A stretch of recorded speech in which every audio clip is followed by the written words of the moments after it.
Good morning everyone. আজকে একটি নতুন ব্লগে এবং আমার চ্যানেলে সকলকে স্বাগত জানাচ্ছি। আজকে বেলা করে ঘুম থেকে উঠেছি, কারণ অর্পণের আজকে ছুটির দিন আর তাড়াহুড়ো নেই, সেই জন্যই বড়মশাই আজকে আমাকে চা করে খাওয়ালো, সাথে তো বিস্কিট আর ড্রাই ফ্রুটস ছিলই। এই সমস্ত খাওয়া দাওয়াগুলো আমরা বেশ মজা করে আনন্দ করে খাই, আর এগুলো ক্যাপচার করতে আমি পছন্দ করি, কারণ এই সময়গুলো তো চলে যাবে, পরবর্তীকালে বয়স হয়ে গেলে না এই ভিডিওগুলো দেখবো আর হাসি ঠাট্টা করবো। তারপরে বিছানা পরিষ্কার পরিচ্ছন্ন করে নিলাম। বাজারে গেল ও, আজকে একটু চিকেন আনবে। গতকাল ছিল রবিবার, বাট রবিবার দিন আমি চিকেনটা স্কিপ করলাম, যেহেতু সোমবারও ছুটির দিন, সেই জন্য। এইদিকে আমি ভাতটা চাপিয়ে দিলাম। কিছু জলের বোতল ছিল, সেগুলোকে এখন জল ভরতে হবে ফিল্টার থেকে, আর গতকালের কিছু বাসন ছিল সেগুলোকে মাজা ঘষা করতে হবে। ঘড়িতে এখন কটা বাজছে দেখতেই পেয়ে গেলে, 11টা বেজে গেছে। চলো সমস্ত কাজগুলো কিন্তু একটু একটু করে কমপ্লিট করে নিই। কাজ কমপ্লিট হয়ে গেল, বরমশাই চলেও এলো, ম্যারিনেশন তো ডান, এদিকে আমার ভাতও ডান। ও আমার আবদারে এখন চিকেন রান্না করতে বসবে।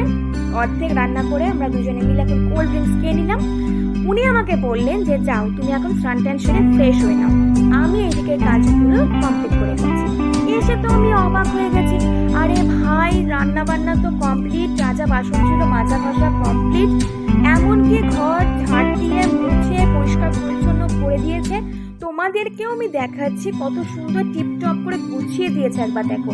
একটা ছেলে এত কিছু করতে পারে, আমি আমার বাবাকে দেখেছি আর আমার এই বরকে দেখছি। সিরিয়াসলি আমার নিজের অনেক কাজ কমে যায়, বিশ্বাস করো। আর এই দ্বিতীয় নম্বর ঘরটা দেখো না, ওটা পরে গোছাবো আমরা। এইদিকে ভাত, চপ আর মাংস এই সমস্ত দিয়ে আমাদের লাঞ্চটা কমপ্লিট করে নিয়ে আমরা বসে বসে এখন মেঘলা আকাশ দেখছি। তারপরে সন্ধে হতেই বরমশাই আবদার করলেন চলো আমরা তো পুজোর কেনাকাটা কিছুই করিনি, আজকে যাওয়াই যাক।